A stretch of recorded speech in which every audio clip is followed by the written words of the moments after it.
So, as we know, in August, Gaijin changed the F-16ADF in the American tree from 12.7 to 13.3.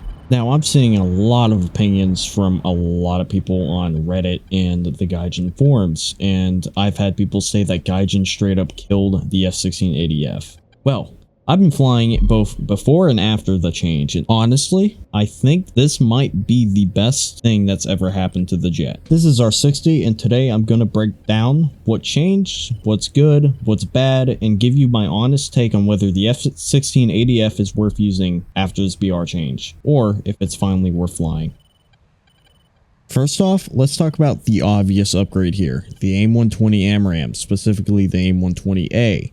Before the ADF was stuck with the AIM-7Ms, and let's be real, those things were super unreliable. You'd either launch them and they decide to go on vacation, or they would team kill. It was basically a coin toss if they would connect or not. But with the BR change up to 13.3, the ADF finally got its AMRAAMs, and that alone completely changes how you use this jet. Suddenly, you're not just a 1v1 dogfighter, you've got real beyond visual range teeth. And honestly, that single upgrade reignited my interest in this plane. Now let's talk about the flight model. If you didn't know, the F-16ADF is one of the best F-16 flight models in the game. It's insanely good in the dogfight. If you don't count the F-2, this thing is an absolute monster. The energy retention and the sustained turn rate. If you know how to handle the F-16 platform, you will literally shred almost anything in a 1v1 dogfight scenario. The only real threats you have to worry about here are the the Gripen C, the Eurofighter, and the Rafale, and of course the F-2. And this ties into the fun factor. Before this change, I almost never touched the ADF after the higher tier jets were added because the AIM-7Ms made it boring and frustrating.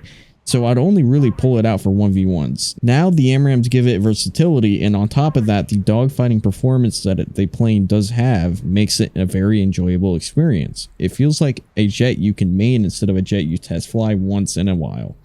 Now, of course, it's not all perfect. The first major problem that I'll note is the countermeasures. At 13.3, the ADF's loadout is extremely limited. You got 15 large countermeasures and the rest are normal. And that just isn't enough at this tier. If you're not careful, you're gonna burn through your flares in a single engagement. And with the amount of advanced missiles flying around at this BR, that is a literal death sentence. The second big downside is the AIM-9Ls. Look, they're not the worst missile, but at 13.3, they're starting to feel really ancient. A lot of aircrafts at lower BRs already have IRCCM missiles.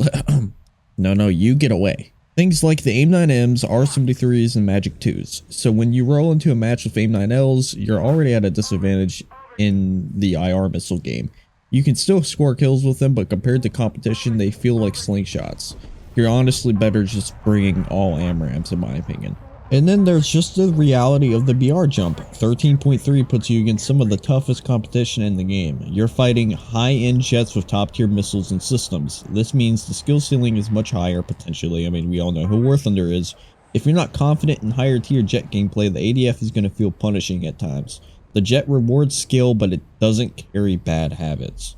So here's where I stand with the ADF. I know this is an unpopular opinion. If you scroll Reddit or the forums right now, you'll see nothing but complaints about this BR change. But honestly, I think Gaijin saved the F-16ADF here. Before this update, I rarely touched it. It felt pointless. Now with the AMRAAMs, the ADF finally has a role in top tier.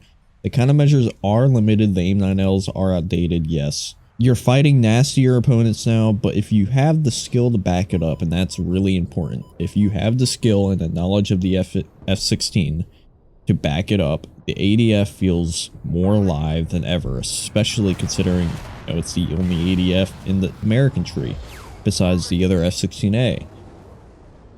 So did Gaijin kill the F-16ADF? No. In my opinion, they brought it back to life. But hey, that's just me. What do you think? Did the BR jump ruin the jet for you, or are you actually enjoying it like I am?